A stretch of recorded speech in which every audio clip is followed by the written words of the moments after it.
Hello guys, आप सबका बहुत स्वागत है मेरे यूट्यूब चैनल पर। देखिए, अब मैं आपके लिए एक्सरसाइज ले आया हूँ 5.2। ठीक है भाई, 5.2 मैं आपके लिए एक्सरसाइज ले आया हूँ। तो अब मुझे क्या करना है, आपके लिए 5.2 एक्सरसाइज करनी है। वो मैंने पूरा सॉल्यूशन आपके लिए नोट डाउन भी कर लिया है। तो मैं आपको एक बात बता दूँ, ठीक है भाई, ये बात होगी। अब भाई सब्सक्राइब कर दो चैनल को यार। मैं इतनी जान लगा रहा हूँ, मेहनत कर रहा हूँ, अपनी मेहनत में देखो कसर नहीं छोड़ रहा हूँ यार, मैं कुछ भी नहीं छोड़ रहा हूँ कसर। ठीक है, तो मैं फर्स्ट क्वेश्चन की तरफ आता हूँ। फर्स्ट क्वेश्चन देखिए, उसका वो है हमारे पास, हमें फिल इन द ब्लैंक्स करना है इसमें। और इसके अंदर कुछ नहीं है, ए की फॉर्मूला लगेगा, A N is equal to A plus N minus one into D. ठीक है, मैं बोल रहा हूँ ना, मेरा बोलना भी सुन रहे हो ना तुम वीडियो को, अंधाधुंध सुनते रहो वीडियो को तो भी आपको ज्ञान मिलेगा। आप 10th क्लास के बच्चे तो भाई कमाल कर देंगे बोर्ड में तो स्पेशली। ठीक है, तो फर्स्ट क्वेश्चन में सारे जो पार्ट्स है उसके आंसर मैं लिख चुका हूँ, और ये क्या क्या यूज़ हो रहा है वो भी लिख दिया है मैंने। ठीक है भाई, A N is equal to A plus N minus one into D, सिर्फ ये यूज़ हो रहा है, उसके अलावा कुछ यूज़ नहीं हो रहा, आप देख सकते हैं। अब सेकंड क्वेश्चन की तरफ आते हैं, उसमें दो पार्ट है। ठीक है, फर्स्ट पार्ट में क्या कह रहे हैं, 30th टर्म बतानी है, ए पी दे रखे 30th टर्म बतानी है। एन की वैल्यू 30 होगी, ए की वैल्यू दे रखी है आपको 10, और कॉमन डिफरेंस है -3 का, तो ऑब्वियसली वही फॉर्मूला लग जाएगा। सेकेंड पार्ट में 11th टर्म पूछिए, इसमें भी यही फॉर्मूला लग जाएगा।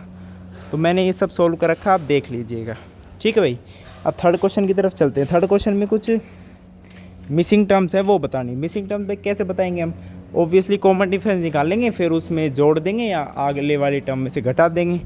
तो मिसिंग टर्म में भी यही फॉर्मूला यूज़ होगा आपका। अब इसमें फॉर्मूले में क्या है, जैसे फर्स्ट वाला क्वेश्चन देखिए, 2-26। ठीक है, अब 26 ऑब्वियसली क्या है, थर्ड टर्म है, तो उसे हम लिख सकते हैं a1 plus 2d। a1 plus 2d, a1 की वैल्यू 2 है तो यहाँ से d आ जाएगा हमारे पास। ठीक है भाई, d हमारे पास आ जाएगा कितना, 12 आ जाएगा d। और ये मिसिंग टर्म हमारे पास कितनी हो जाएगी, 14। ऐसे सभी मिसिंग टर्म हम निकाल लेंगे ईजिली।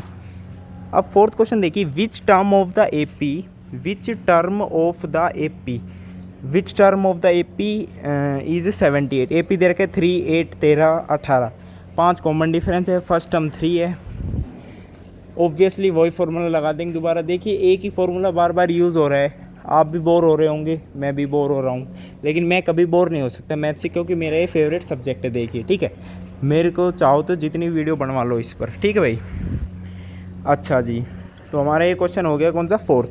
फिफ्थ क्वेश्चन देखो, find the number of terms. हर एक में नंबर ऑफ टर्म्स बतानी है भाई। नंबर ऑफ टर्म बतानी है तो लास्ट टर्म दे रखी है आपकी, ठीक है, ए एन एथ टर्म दे रखी है, फर्स्ट टर्म दे रखी है, कॉमन डिफरेंस आप निकाल ही लोगे। a2 माइनस a1 करो, a3 माइनस a2 करो, कुछ भी करो यार, कॉमन डिफरेंस निकाल लो। फर्स्ट टर्म गिवन है, लास्ट टर्म गिवन है, तो एन एथ नंबर ऑफ टर्म्स हम आसानी से निकाल लेंगे, है ना भाई। सिक्स्थ क्वेश्चन देखिए, सिक्स्थ क्वेश्चन थोड़ा सा अलग हटके है। Check whether -150 is a term of the AP. इसमें हमें चेक करना पड़ेगा कि जो -150 है वह टर्म है या नहीं है। ठीक है भाई, अब टर्म है या नहीं है कैसे पता करेंगे हम ऐसे पता करेंगे कि -150 अगर टर्म होती तो उसे हम फॉर्मूले में डालेंगे, A N is equal to A plus N minus one into D. ठीक है भाई, तब हमने फॉर्मूला यूज़ किया ना, तो यहाँ पे n हमारा क्या आ रहा है, सिक्स क्वेश्चन का सॉल्यूशन देखिए, n यहाँ पे इंटीजर नहीं आएगा, और वो भी पॉजिटिव इंटीजर नहीं आ रहा है, फ्रैक्शन में आएगा। ठीक है भाई, तो ये कोई टर्म नहीं है, इस एपी की कोई टर्म नहीं है। सेवन्थ क्वेश्चन देखिए, सेवन्थ क्वेश्चन क्या है, find the 31st term of an AP whose 11th term is 38, 16th term is 73। 11th term दे रखी है, 16th टर्म दे रखी है। ठीक है भाई, तो 11th टर्म को मैंने लिख दिया a plus 10d, 16th term को लिख दिया a प्लस 15d। इन दोनों की वैल्यू हमें दे रखी है। अच्छा, तो मैंने क्या किया, a16 माइनस a11 कर दिया, तो 5d is equal to 35, d आ गया हमारे पास 7। और जब फर्स्ट a11 वाली इक्वेशन में d की जगह 7 पुट करोगे तो a आ जाएगा -32, और इससे हम आसानी से, हमारे पास फर्स्ट टर्म भी आ गई, कॉमन डिफरेंस भी आ गया। अब हमसे जो चाहे हम निकाल सकते हैं। अब इसने कह दिया A31 निकालो, तो हमने निकाल दिया 178। हमने क्या निकाल दिया आसानी से, 178। अच्छा जी, अब जो एट्थ क्वेश्चन है ना हमारा, एट्थ क्वेश्चन भी थोड़ा सही है भाई, अच्छा है।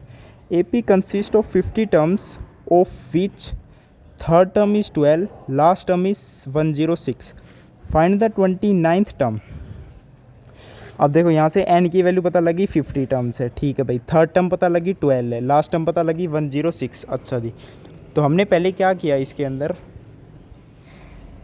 तो इसके अंदर हमने क्या किया, A3 A+2D लिख लिया, 12 दे रखा है, A50 A+49D 106 दे रखा है। ये दो इक्वेशन बना ली। फ्रॉम 1 एंड 2 हमने क्या किया, 2 - 1 किया तो 47D = 94, D = 2 आ गया, ठीक है भाई। और 1 से 1 फर्स्ट इक्वेशन में जब D वैल्यू पुट करेंगे तो A आ जाएगा हमारे पास 8, A हमारे पास आ जाएगा 8। अब 29th टर्म पूछिए तो हम इजीली निकाल देंगे, A+28D। ए पता लग गया आपको, डी पता चल गया, ठीक है भाई। अब हम आगे बढ़ते हैं 9th क्वेश्चन की तरफ। देखिए गाइज 9th क्वेश्चन है हमारे पास, if the third and 9th terms of an AP are given, ठीक है, दे रखी है 4 और -8 respectively, which term of the AP is 0, 0 कौन सी टर्म है ये बताना है। तो थर्ड टर्म दे रखी है तो A+2D = 4 हमारी फर्स्ट इक्वेशन, A+8D = -8 ये हमारी सेकंड इक्वेशन। फ्रॉम 1 एंड 2 हमने क्या किया, 2 - 1 कर दिया तो 6D = -12, D = -2, D -2 आ गया तो फर्स्ट इक्वेशन में D की जगह -2 पुट करोगे तो A की वैल्यू 8 आ जाएगी। अब A भी पता चल गया, D भी पता चल गया। अब पूछे 0 कौन सी टर्म है, यानी AN की वैल्यू 0 दे रखी है, N की वैल्यू हमें निकालनी है। तब AN की जगह 0 पुट करेंगे और A और D की वैल्यू पुट करेंगे तो N हमारे पास क्या आ जाएगा 5, विच इज़ अवर आंसर, ठीक है। अब हम आगे बढ़ते हैं। देखिए 10th क्वेश्चन क्या है, 17th term of an AP exceeds its 10th term by 7, यानी 70वीं जो टर्म है ना वो 10वीं टर्म से 7 बड़ी है, यानी 10वीं टर्म में 7 जोड़ोगे तो 17th टर्म आ जाएगी, ठीक है भाई। या फिर ये कहो 70वीं टर्म में से 10वीं टर्म घटाओगे तो 7 आ जाएगा। और हमें कॉमन डिफरेंस बताना है। देखिए हम A17 को लिख देंगे A+16D which is our first equation, A10 को हम लिख देंगे A+9D which is our second equation.